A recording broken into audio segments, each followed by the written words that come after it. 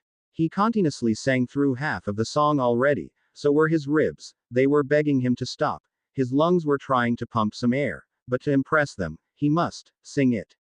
I like this kid. Hyotoku mumbled. Lucky for Izuku, the song has a short time for some guitar riffs for Izuku to catch a breath.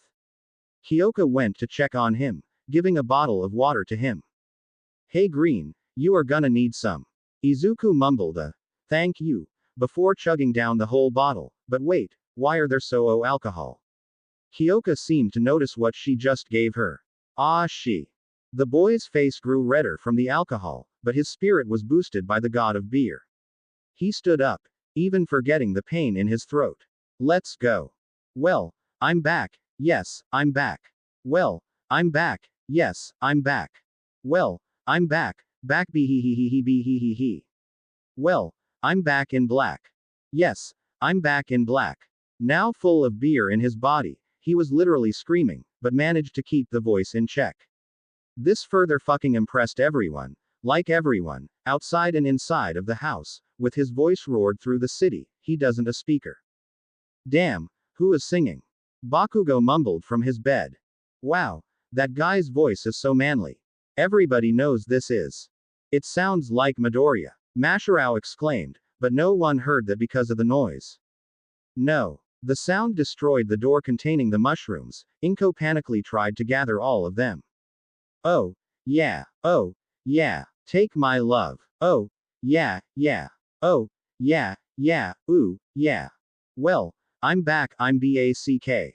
Back, I'm back. Back, I'm back. Back, I'm back. Back, I'm back. Back in black. Yes, I'm back in black.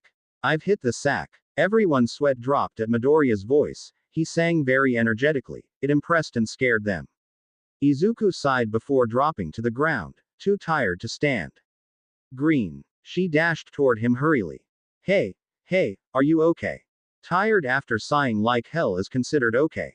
Izuku weakly pointed at the nearest water bottle. Kyoka quickly snatched. After confirming it was indeed water, she poured it down to Izuku's mouth. Here, drink. Ca. Dry. K. Izuku's mouth. Looks like his throat was too tired to even say a word properly. Kyoka noticed that he was struggling to even drink some water, so she must do this. She drank a gulp of water but didn't swallow them. She attempted to slowly pour the water by her mouth. It sounds stupid and unnecessary, but hey, plot told them so. Oh hey Dren, I wall bo dis. Her mumbles sounded really cute though. She didn't hesitate to crash her lips with his, creating a water kiss. She slowly spat the water in small amount for him to drink. Ah. Mika was too drunk to see her daughter kissing the boy, taking a lot of pictures of them kissing. Oh honey, how romantic they are. Kyotoku chuckled before looking at them, eyes wide when he saw them kissing. Ah, Mika, they are kissingggg. He shouted before passing out. The alcohol knocked him out, with his wife passed out beside him. After a while, they departed. Kyoka, being the one not drunk, blushed furiously when Izuku gulped down the water. How embarrassing it is. Thank you, Kyuka, he whispered before sleeping. She sighed. Tonight's dinner was wild. She looked at her parents, sleeping peacefully on the floor, along with Izuku snoring. Guess I have nothing to do now. She muttered before playing the guitar all by herself. Tomorrow. Did he lose? Present Mike screamed. Of course no. Nezu answered immediately, to which Hizashi did the Darth Vader's iconic dialogue. No. What happened yesterday? He wondered. He had a really drunk night at Kyoka's house, wild too if you count the accidental sleepover at her house. His hangover was so bad that he almost destroyed the house. Never drink alcohol again. Izuku disciplined himself. That lesson should teach him not to visit the Joris again. Izuku was drinking some water and sighed. Man, it was terrifying for him to drink some beer. He wondered how the hell adults can drink that much without being drunk. The dorm's TV was currently playing a shonen anime show. Oh god, and it was also the puke scene. Izuku tried to hold his mouth tight. It was a second reminder that he shouldn't have drunk that night. He asked himself if he ever did something like this at her house. And did he do anything dirty with Kyoka last night? Sup Midoriya. You look pale, as a ghost. Shinso told him. They were currently having some gym workout after school. Izuku sighed as he dropped the large dumbbells on the floor, and fell to the ground, sighing. Hold, are you okay? Izuku nodded, letting a long groan. I'm okay, just tired. The green boy gave Shinso a thumb up to show that he was okay. The Thanos-haired boy clicked his tongue before nodding. If he said okay, he is okay. But dude, what are you so lifeless? Hitoshi asked him. Trainings, studying and